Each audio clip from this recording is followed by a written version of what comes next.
Welcome back students. हम लोग पढ़ रहे हैं हिंदी का सेतु कार्यक्रम, जो कि आपके यहाँ कक्षा 8 के लिए यानी कि 8th क्लास के लिए इंट्रोड्यूस किया गया है। NEP 20 के अकॉर्डिंग NCERT ने इसको लॉन्च किया है। आपकी नई किताबें आने वाली हैं, तो पुरानी एजुकेशन पॉलिसी से नई एजुकेशन पॉलिसी में कनेक्ट करने के पर्पज से आपको ब्रिज कोर्स कराया जा रहा है। इसी के 2 पार्ट में आपको पहले करा चुकी हूँ हिंदी के 8th क्लास के। आज मैं आपको तीसरा पार्ट कराने वाली हूँ, तो आप लोग बहुत ध्यान से समझिए बेटे। कहीं कुछ डाउट हो तो आप लोग कमेंट सेक्शन में पूछ सकते हैं। कोई भी चीज़ आपको पूछनी है तो तुरंत ही आप पूछिए, उसका आपको रिप्लाई मिलेगा। और चैनल अगर आपने अभी तक जो है सब्सक्राइब नहीं किया है तो बहुत जल्दी से कर लीजिए, क्योंकि आपका पूरा सिलेबस सिर्फ ब्रिज कोर्स ही नहीं बल्कि बाद में भी पूरा का पूरा कोर्स आपको यहाँ पर अवेलेबल रहेगा। तो आपके लिए बहुत सारी शुभकामनाओं के साथ मैं आज का लेसन स्टार्ट कर रही हूँ। तो चलिए स्टार्ट कर लेते हैं हम लोग। तो आज से हम लोग कर रहे हैं पार्ट 3, जिसका नाम है डांडी या गोथा। पाठ का नाम है डांडी या गोथा। तो चलिए शुरू करते हैं। यहाँ पर आपको सीधे बताया गया है, ये भील भिलाला बच्चों का खेल है। डांडी और गोथा शब्द का अर्थ एक ही है, यानी कि जिस चीज को डांडी कहते हैं उसी चीज को गोथा भी कहते हैं। खेलने की हाथ लकड़ी, खेलने की हाथ की लकड़ी है, उसको ही डांडी कहते हैं, उसको ही गोथा भी कहते हैं। देखा जाए तो ये खेल काफी कुछ हॉकी जैसा है, यानी कि डांडी गोथा जो खेल है ये बहुत कुछ हॉकी जैसा है, हॉकी से मिलता जुलता खेल है। अंतर बस इतना है कि हॉकी में गोल करने के लिए गोल पोस्ट होते हैं, जबकि इस खेल में ऐसा कोई निर्धारण नहीं है, यानी कि हॉकी जैसा ही खेल है, सिर्फ इसमें गोल पोस्ट नहीं होते हैं। साथ ही दूसरा अंतर ये है कि भील भिलाला बच्चों की ये गेंद हॉकी की अपेक्षा एकदम साधारण होती है, ये बांस की बनी होती है। हॉकी की बॉल जो होती है स्टैंडर्ड की होती है, जबकि ये गेंद बच्चे बांस से बनाया करते हैं। अब खेल सामग्री इसमें क्या क्या होता है इसके बारे में हम जानेंगे। सबसे पहले आपको चाहिए होती है बांस के गुट्टे की गेंद, जिसे द्वित कहते हैं। बांस की गेंद होती है बांस के गट्टे की, और दूसरा गोथा यानी कि अंग्रेजी के एल अक्षर के जैसे नीचे से मुड़ी हुई बांस की डंडियां होती हैं, एल शेप की डंडियां होती हैं, जिनको गोथा कहा जाता है। और राख से खेल के मैदान में सीमांकन करना और घेरे के भीतर एक छोटा वृत्त बनाना, यानी कि राख से एनसर्कल कर लिया जाता है पूरे मैदान को, मैदान पर लाइन डाल ली जाती है और उसके भीतर एक छोटा सर्कल बना लिया जाता है। इस तरीके से पूरी खेल की तैयारी की जाती है।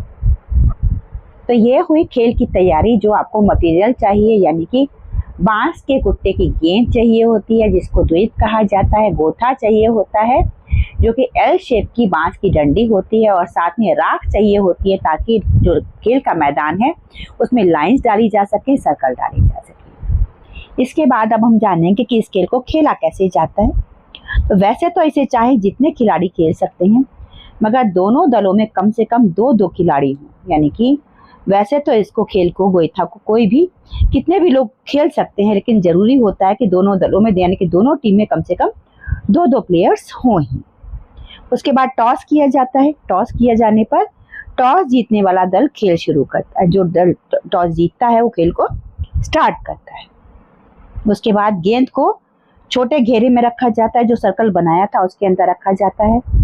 हमला करने वाले दल के खिलाड़ी खेल प्रारंभ होते ही गेंद को पीटते हुए बचाव दल के दायरे में दूर तक ले जाना चाहते हैं, यानी कि गेंद जो होती है उसको सर्कल में रखा गया है। उसके बाद जो अटैक करने वाले जो प्लेयर होते हैं, खिलाड़ी होते हैं, वो खेल शुरू होते ही गेंद को पीटते हुए दूसरे दल की तरफ ले जाना चाहते होते हैं।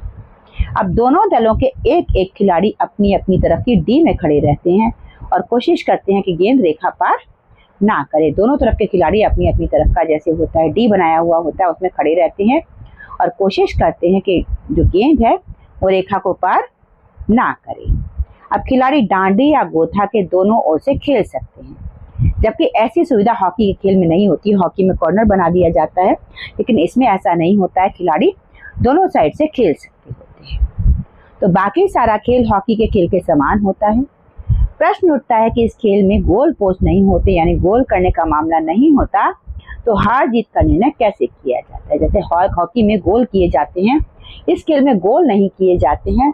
तो प्रश्न ये है कि खेल में हार जीत का फैसला कैसे किया जाता है। तो इसका उत्तर ये है कि जो दल गेंद को अधिक से अधिक बार विरोधी के पाले में ढकेलता है वही बलवान है और इसलिए विजयी भी। जो भी प्लेयर होते हैं, जो टीम होती है गेंद को दूसरी तरफ की डी में ज्यादा बार भेजती है, वही विनर होती है। आगे है, खेल के दो विशेष नियम हैं। इस खेल के दो खास नियम हैं।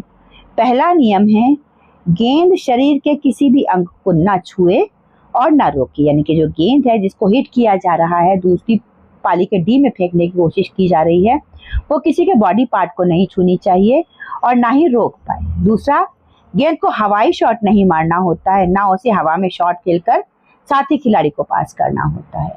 मतलब केवल जमीन पर ही रहनी चाहिए। लकड़ी से ही आप गेंद को रोक सकते हैं, लकड़ी से ही हिट कर सकते हैं।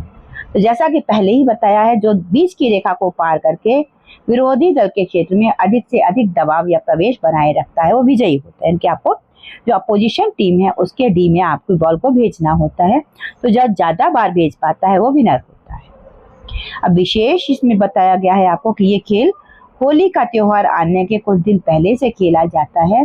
अंत में जिस दिन होलिका जलाई जाती है उस दिन ये द्वैत और गोथे आग में डाल दिए जाते हैं, यानी कि ये गेंद और डंडे आग में डाल दिए जाते हैं। उससे कुछ दिन पहले ये खेल खेला जाता है। खेल का नाम था डांडी या गोथा।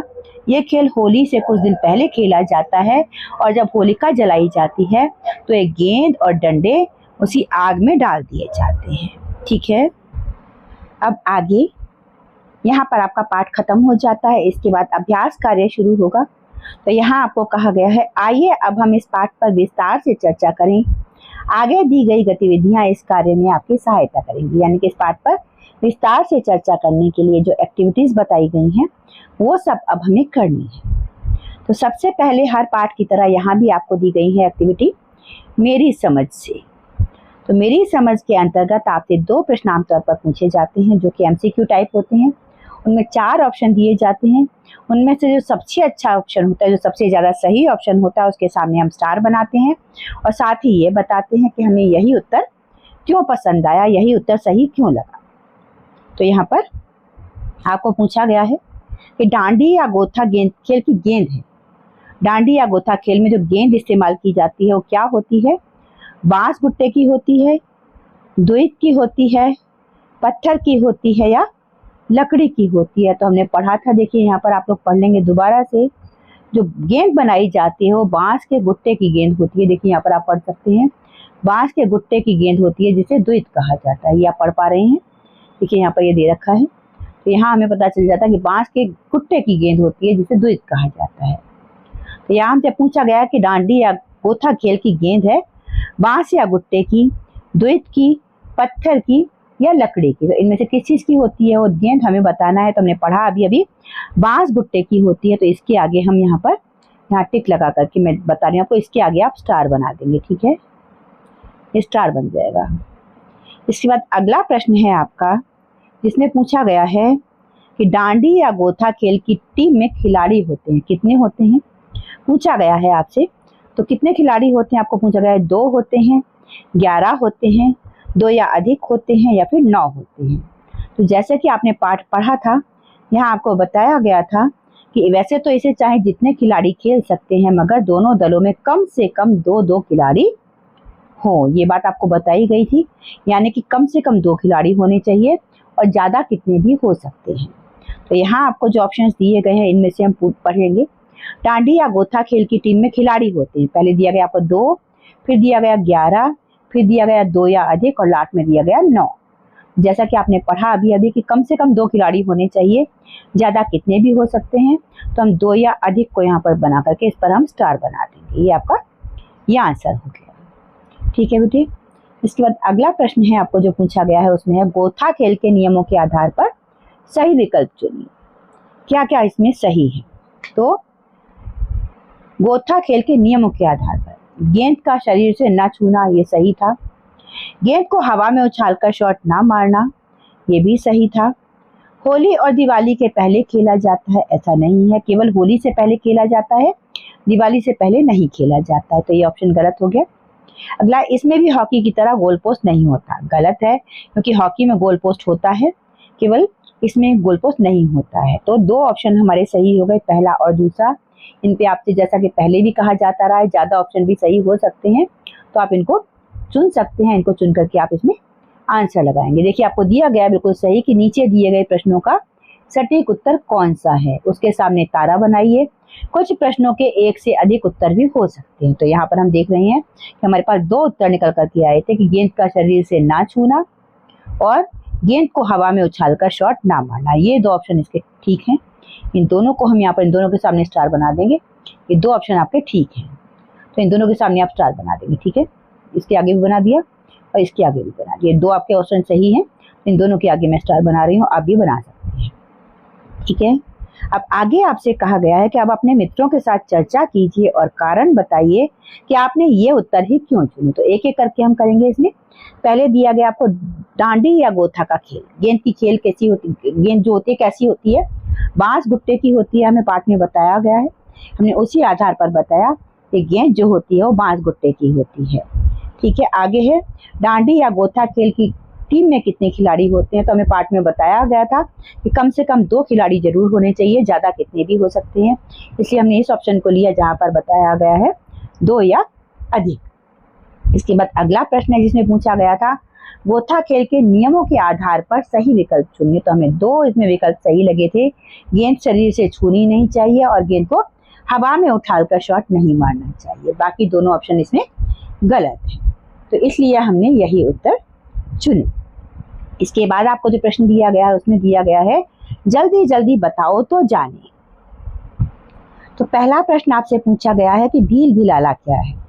तो भील भिलाला क्या है इसके बारे में आपको पहली ही लाइन में उत्तर मिल जाता है। बेटे देखिए आपके पाठ में यहाँ पर आपको बताया गया है कि ये भील भिलाला बच्चों का खेल है डांडी या गोथा, यानी कि डांडी गोथा जो है ये भील भिलाला बच्चों का खेल है। यानी कि भील भिलाला क्या है, बच्चों की एक कम्युनिटी है, बच्चों का एक समूह है, जो कि बच्चों की एक जाति है, एक तरीके से कह लीजिए, जो भील भिलाला कहलाती है। अगला प्रश्न है गोथा किसे कहते हैं। गोथा क्या होता है, गोथा किसे कहते हैं। तो गोथा किसे कहते हैं हमने ऊपर पढ़ा था बेटे। गोथा क्या होता है, जो गेंद होती है उसको द्वैत कहते हैं और जो एल शेप की डंडी होती है उसको गोथा कहते हैं। तो यहाँ से आप लिख सकते हैं गोथा यानी अंग्रेजी के एल अक्षर की तरह नीचे से मुड़ी हुई बांस की डंडियां, इन्हें गोथा कहते हैं। ठीक है, आगे है खेल का आरंभ कौन करता है। खेल का आरंभ कौन करता है, जो टीम टॉस जीतती है वो खेल का आरंभ करती है, या फिर टॉस जीतने वाली टीम खेल का आरंभ करती है। टॉस जीतने वाला, ठीक है ना, टॉस जीतने वाली टीम।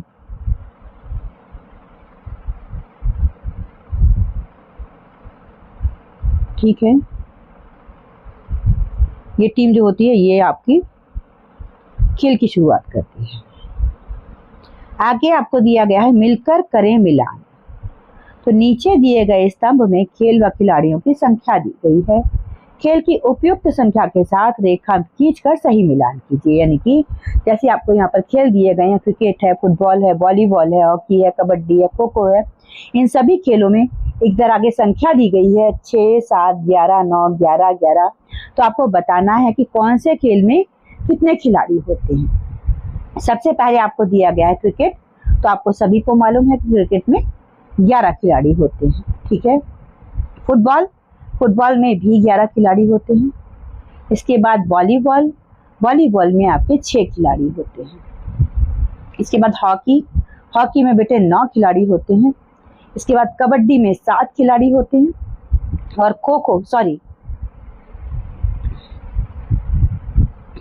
आपके वॉलीबॉल में 6 खिलाड़ी होते हैं, हॉकी में 11 खिलाड़ी होते हैं, कबड्डी में 7 खिलाड़ी होते हैं और खो खो में 9 खिलाड़ी होते हैं। ठीक है, ये आपका मैच बनेगा। आप चाहें तो स्क्रीनशॉट ले सकते हैं और चाहें तो इसको याद भी रख सकते हैं। इसके बाद अगला प्रश्न है आपका, पाठ को एक बार फिर से पढ़िए, पता लगाइए और लिखिए। क्या लिखना है, डांडी या गोथा खेल गिल्ली डंडे से अधिक हॉकी जैसा है, कैसे। यानी कि डांडी या गोथा का जो खेल है ये गिल्ली डंडे जैसा कम है, हॉकी जैसा ज्यादा है।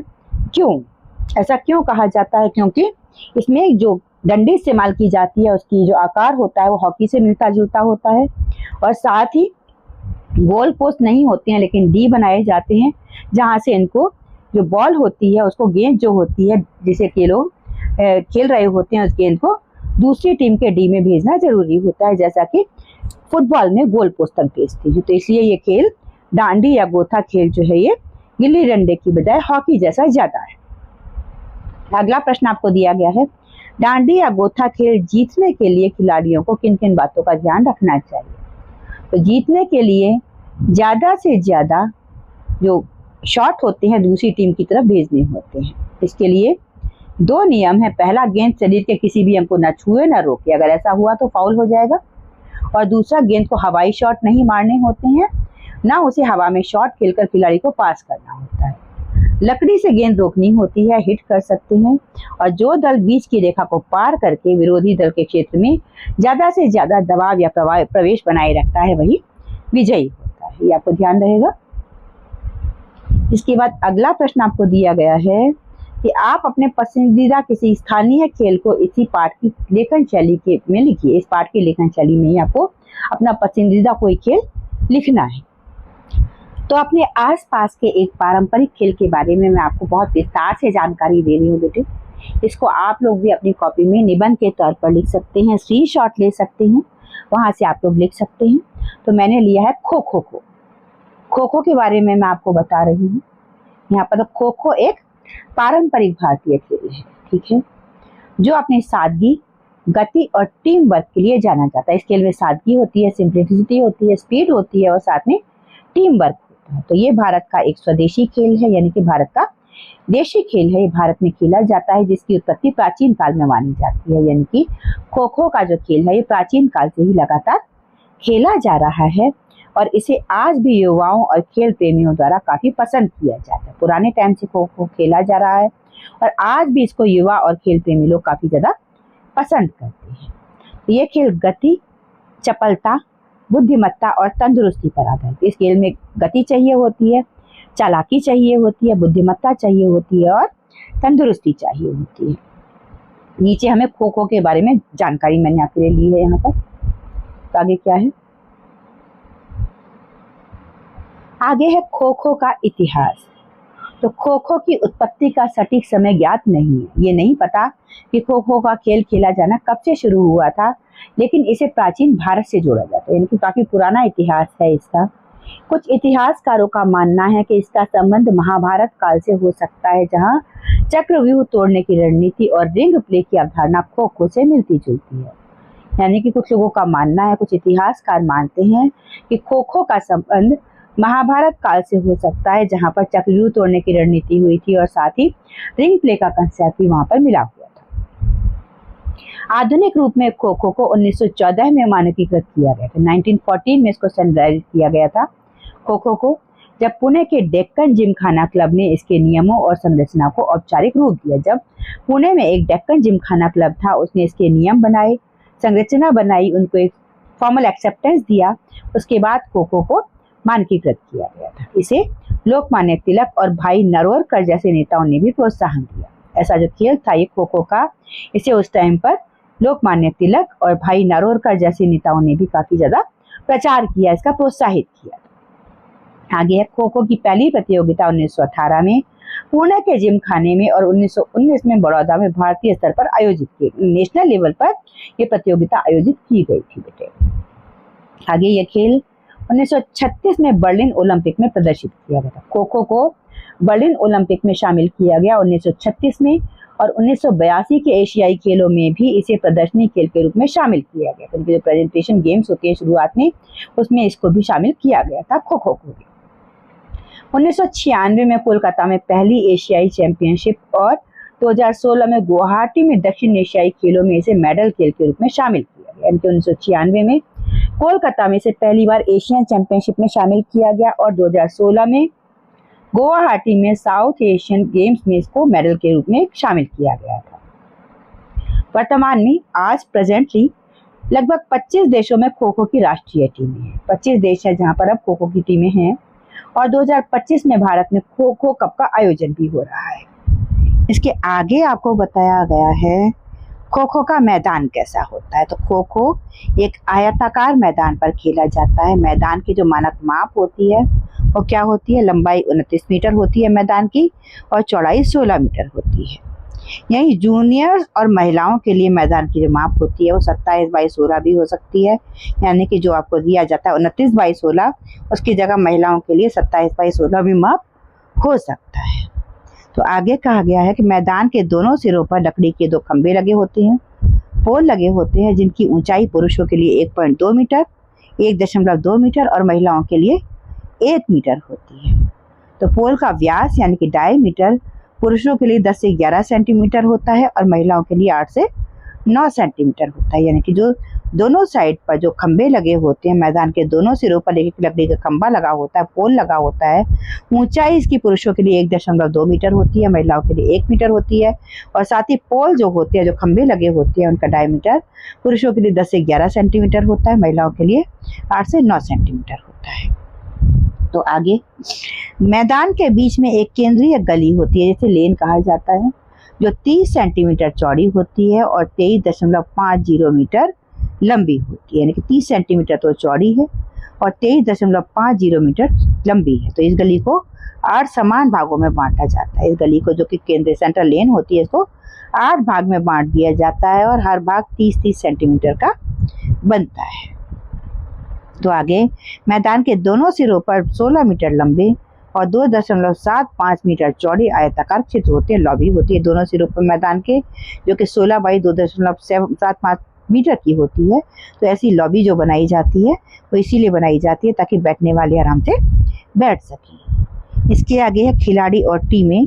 तो खो खो 2 टीमों के बीच खेला जाता है। आपको हमेशा ध्यान रखना होगा बेटे, खो खो 2 टीमों के बीच खेला जाता है और हर टीम में कुल 12 खिलाड़ी होते हैं। हालांकि उनमें से मैदान पर केवल 9 खिलाड़ी होते हैं, शेष 3 खिलाड़ी रिजर्व में होते हैं, जिनको सब्स्टिट्यूट कहा जाता है। तो खो खो की टीम में टोटल बच्चे होते हैं 9। तो एक टीम के 8 खिलाड़ी केंद्रीय गली में बैठते हैं, सेंट्रल एक बीच में गली बनाई जाती है, उसमें बैठते हैं 8 खिलाड़ी। एक खिलाड़ी सक्रिय रूप से दौड़ता है, एक खिलाड़ी भाग रहा होता है, इसे एक्टिव चेजर कहा जाता है। विपक्षी टीम के 3 खिलाड़ी मैदान में दौड़ते हैं। विपक्षी टीम जो होती है उसके 3 खिलाड़ी मैदान में दौड़ रहे होते हैं और पकड़े जाने से बचने की कोशिश करते हैं, लेकिन उनको पकड़ा नहीं जाना है। वहीं जो रूलिंग टीम में उसके खिलाड़ी पकड़ने के लिए घूम रहे होते हैं। तो मैच 4 पारियों में खेला जाता है। हर पारी 9 मिनट की होती है। 2 पारियों में बैठने की और 2 पारियों में दौड़ने की रिकॉर्डिंग होती है। ठीक है, बैठने को चेजिंग कहा जाता है और दौड़ने को कहा जाता है डिफेंडिंग। तो पारियों के बीच 5 मिनट का ब्रेक होता है। आगे है खेल का नियम। तो टॉस और शुरुआत, मैच शुरू होने से पहले टॉस होता है। टॉस जीतने वाली टीम ये चुनती है कि वो पहले चेज करेगी, यानी कि पहले खेलेगी, यानी कि पहले वो बैठेगी और अब दूसरी टीम को खेलने का मौका देगी, या फिर पहले खुद खेलेगी, रनिंग टीम बनेगी या डिफेंड करेगी। तो चेंजिंग टीम का काम क्या होता है? चेंजिंग टीम का लक्ष्य होता है रनिंग टीम के खिलाड़ियों को टैग करना या छू देना है। ठीक है, तो चेंजिंग टीम का जो खिलाड़ी होता है वो जो रनिंग टीम है उसके खिलाड़ियों को टैग करता है, यानी कि छूता है। तो जब एक्टिव चेनर रनर के करीब पहुंचता है तो अपनी टीम के बैठे हुए खिलाड़ी को खो कहकर उसकी पहचान दे लेता है। जब ऐसा जो एक्टिव जो पर्सन है जिसको पकड़ा गया है, आगे खिलाड़ियों ने टैग किया है, वो जब आगे जाकर के अपनी टीम के पास पहुंचता है, अपने जो एक्टिव उसका चेजर रनर होता है, जो उसका अध्यक्ष होता है, उसके पास पहुंचता है, तो अपनी टीम के बैठे हुए खिलाड़ी को खो कहकर उसकी जगह ले लेता है। और बैठा हुआ जो खिलाड़ी था अब तक वो खिलाड़ी दौड़ना शुरू कर देता है। तो खो शब्द उच्चारण करते समय चेजर को बैठे खिलाड़ी को पीछे से हाथ से छूना होता है। अब जिस वक्त वो जो खिलाड़ी है बैठे बैठे कहता है खो, उस टाइम पर जो साथ में बैठे थे उच्चारण करते समय चेजर को बैठे खिलाड़ी को पीछे से हाथ से छूना होता है। जो चेजर था वो बैठे हुए खिलाड़ी को पीछे से छूता है जरूर। तो आगे है रनिंग टीम का कार्य। रनिंग टीम का क्या काम करते हैं? रनिंग टीम के खिलाड़ियों को चेजर से बचना होता है। वे मैदान में दौड़ते हैं और खंभों का उपयोग कर चक्कर लगाते हैं। अगर कोई रनर टैग हो जाता है तो उसे बाहर होना पड़ता है और अगला रनर प्रवेश करता है। पॉइंट्स, प्रत्येक सफल टैग के लिए चेजिंग टीम को 1 अंक मिलता है। ठीक है, अगर रनिंग टीम की पूरी टीम के टैग हो जाती है या समय समाप्त हो जाता है तो पारी खत्म हो जाती है। रनिंग टीम अगर खत्म हो गई तो समय से पहले ही आपका खेल खत्म हो जाता है। साथ में यहाँ पर फाउल्स की बात की जाती है। अगर चेजर गलत दिशा में मोड़ता है तो नियम तोड़ता है या खो शब्द का सही तरीके से इस्तेमाल नहीं करता है तो उसे फाउल माना जाता है और रनिंग टीम को इसका ज़्यादा फायदा मिलता है। आगे अंपायर और रेफरी। तो मैच में 2 अंपायर होते हैं, एक रेफरी होता है जो नियमों की निगरानी करते हैं। इसके अलावा स्कोरर होता है, टाइम कीपर भी होता है, जो कि अपनी बीमारी के हिसाब से कौन से डॉक्टर के पास हम जा रहे हैं उस हिसाब से हमें प्रोवाइड कराई जाती है। इसके आगे है उपकरण। तो खो खो में किसी विशेष उपकरण की आवश्यकता नहीं होती, कोई खास औजार या कोई खास टूल नहीं चाहिए होता खो खो के लिए। केवल एक आयताकार मैदान और 2 लकड़ी के खंभे पर्याप्त, एक मैदान चाहिए और 2 लकड़ी के फट्टे चाहिए। तो खिलाड़ी आमतौर पर हल्के कपड़े और स्पोर्ट्स शूज पहनते हैं, क्योंकि खिलाड़ी जो थे वो आमतौर पर हल्के शूज पहनते थे और हल्के कपड़े पहनते थे। आगे है खेल का महत्व और लाभ। ठीक है, तो खो खो न केवल मनोरंजन प्रदान करता है बल्कि शारीरिक फिटनेस, टीम वर्क और रणनीति और त्वरित निर्णय लेने की क्षमता भी विकसित करता है। यानी कि जब हम खेलते हैं तो केवल मनोरंजन नहीं होता है बल्कि हमारे शारीरिक फिटनेस बढ़ती है, टीम वर्क बढ़ता है, रणनीति और त्वरित निर्णय लेने की क्षमता भी विकसित होती है। यानी कि हम लोग तुरंत ही निर्णय ले सकते हैं, कोई भी सिचुएशन आती है तो उसमें कंफ्यूजन नहीं होता है। तो ये खेल किसी भी सतह पर खेला जा सकता है, चाहे आप मिट्टी सतह पर आइए, चाहे आप पक्की सतह पर आइए, ये खेल आप कहीं भी खेल सकते हैं। इसलिए इसे ग्रामीण और शहरी दोनों क्षेत्रों में आसानी से आयोजित किया जा सकता है। इसलिए ये जो, जैसा कि मैंने पहले भी आपको बताया था कि हमारे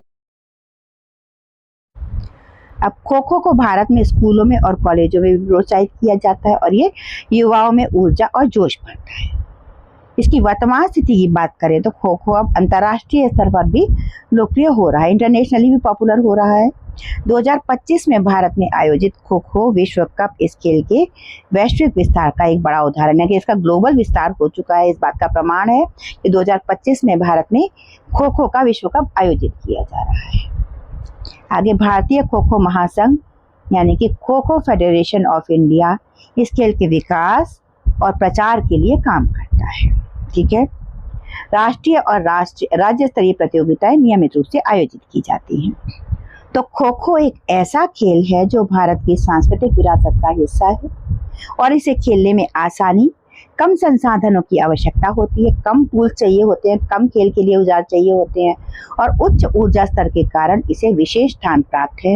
ये न केवल एक खेल है बल्कि युवाओं में स्वास्थ्य, अनुशासन और टीम भावना को बढ़ावा देने का एक सशक्त यानी कि मजबूत माध्यम भी है। अगर आप इस खेल को आसानी से समझना चाहते हैं तो स्थानीय खेल संगठन या ऑनलाइन वीडियो के माध्यम से इसके नियमों और तकनीकों को भी सीखा जा सकता है। तो ये हुई खो खो के बारे में जानकारी। अब इसके आगे हम बाकी के प्रश्नों को हल करेंगे। आगे आपको कहा गया है सृजनात्मकता की ओर। तो कल्पना कीजिए कि आपके विद्यालय में डांडी या गोथा खेला जा रहा है। दोनों टीमों को काल्पनिक नाम देकर अपनी कक्षा में उसका आंखों देखा हाल प्रस्तुत कीजिए। तो दोनों टीम को आप काल्पनिक नाम दे सकते हैं। पहली टीम को आप टीम ए नाम दे दीजिए, दूसरी टीम को आप टीम बी नाम दे दीजिए, है ना।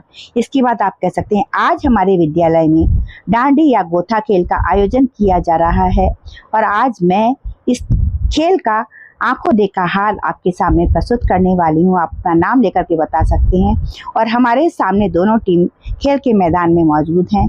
टीम ए अपने डी को संभालती हुई और टीम बी अपने डी को संभालती, और देखते ही देखते टीम बी ने टीम ए के डी में अपनी जो है गोथा को प्रवेश कराया। अपनी डांडी से गोथा को प्रवेश कराने की कोशिश की, लेकिन तुरंत टीम बी ने अपने डी को संभाल लिया और इतनी ही देर में टीम बी ने टीम ए के डी में अपने गेंद को प्रवेश करा दिया। ऐसे करके आप 4-5 बार बोलिए, उसके बाद आप कहते हैं। और इस तरीके से हम देखते हैं कि टीम बी ने टीम ए के डी में 4 बार गेंद को प्रवेश कराया है और टीम ए ने टीम बी के डी में 3 बार गेंद को गोथा को प्रवेश कराया है। तो इसलिए टीम बी इस खेल में विजयी घोषित की जाती है। इस तरीके से आप लोग इसकी कमेंट्री कर सकते हैं।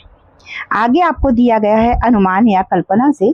तो यहाँ पर नीचे कुछ खेल के मैदानों के चित्र दिए गए हैं। तो चित्र को देख करके आपको पता लगाना है कि इस खेल के कौन से ये किस खेल से संबंधित है। आपको यहाँ टेबल दिखाई पड़ रही है, उसकी लंबाई, चौड़ाई, ऊंचाई सब कुछ आपको दिया गया है। तो इसमें आपका जो होगा खेल का नाम क्या आएगा, जैसे आपको देखते ही पता चल रहा है ये आपका टेबल टेनिस की आपकी टेबल है, तो इसको आप टेबल टेनिस लिख देंगे। ठीक है, ये टेबल टेनिस की आपकी टेबल है, यहाँ पर आप टेबल टेनिस लिख देंगे। इसके बाद अगला गेम जो आपका है, यहाँ पर आप देख पा रहे हैं, यहाँ आपको जो कोर्ट है ये बैडमिंटन का कोर्ट दिखाया गया है। यहाँ पर आप बैडमिंटन लिख सकते हैं। ठीक है, बैडमिंटन का कोर्ट है ये। इसके बाद अगला जो आपको दिखाया गया है ये बास्केटबॉल का कोर्ट है, तो यहाँ पर आप बास्केटबॉल लिख सकते हैं।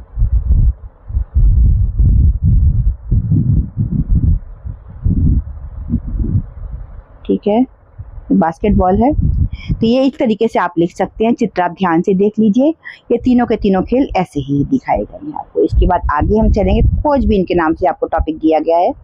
यहाँ पर आपको कहा गया है नीचे कुछ स्थानीय खेलों के चित्र दिए गए हैं, ठीक है, उन्हें देखकर पता लगाएं कि ये कौन कौन से खेल हैं, उनके नाम भी नीचे आपको लिखने हैं। हालांकि आपको कहा गया है कि नाम लिखिए खेल का, पर साथ साथ आप देख रहे हैं यहाँ पर नाम लिखा भी गया है। जैसे सबसे पहले आपको दिया गया है, इसमें गिल्ली डंडा लिखा हुआ, तो आप यहाँ पर गिल्ली डंडा ही लिख देंगे। ठीक है,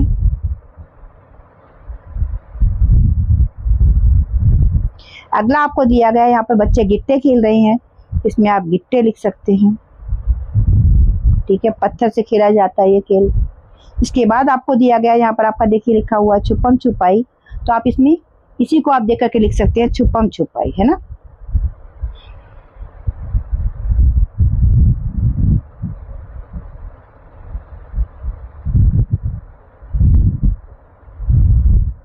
ये छुपन छुपाई है। इसके बाद अगला गेम देखेंगे हम, अगला क्या गेम है। इसके बाद यहाँ पर आप देख सकते हैं ये बच्चे खो खो खेल रहे हैं, ऊपर लिखा हुआ भी है खो खो, यहाँ पर आप खो खो लिख देंगे।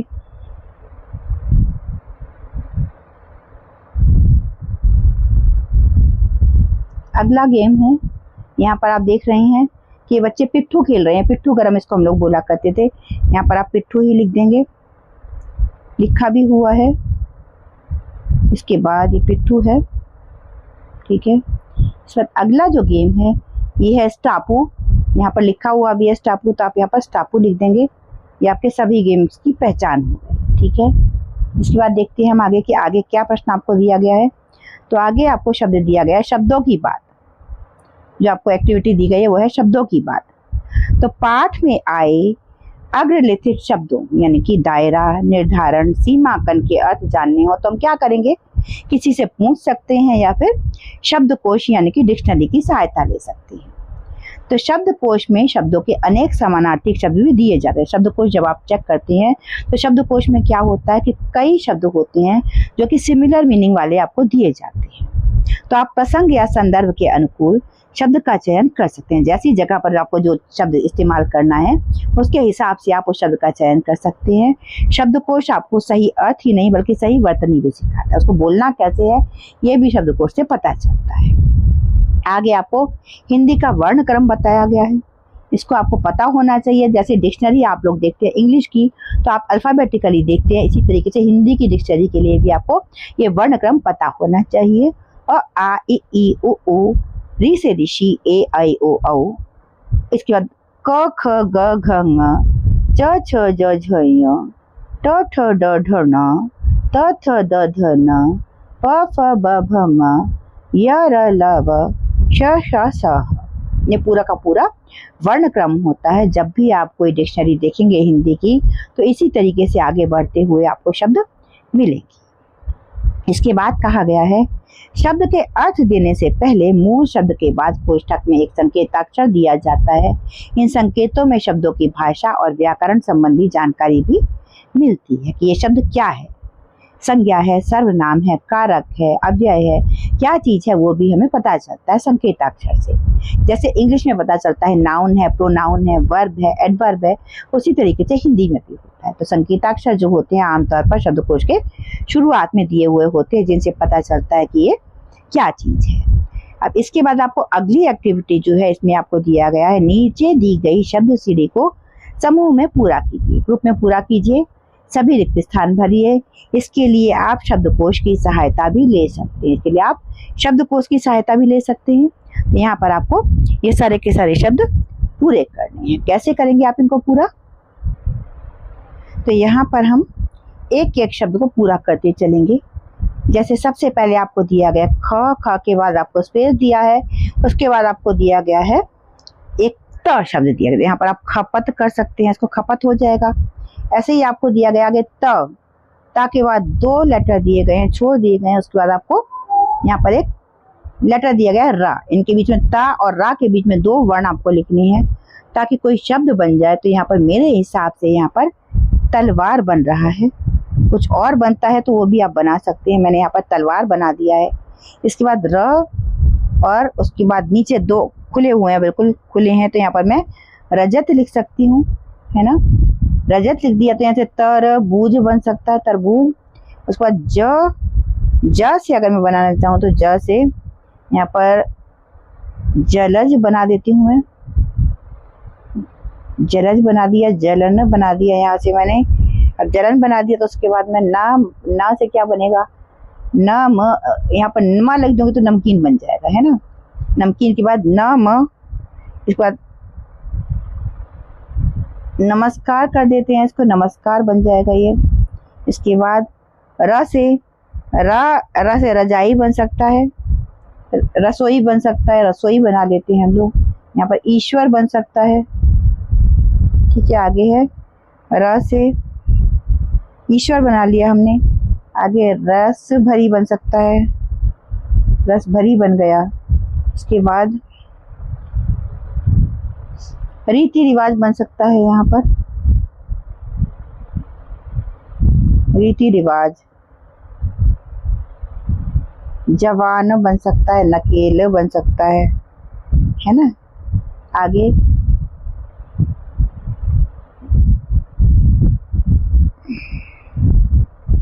यहाँ से नकेल लशांक बन सकता है, लशांक बन सकते हैं, बना सकते हैं।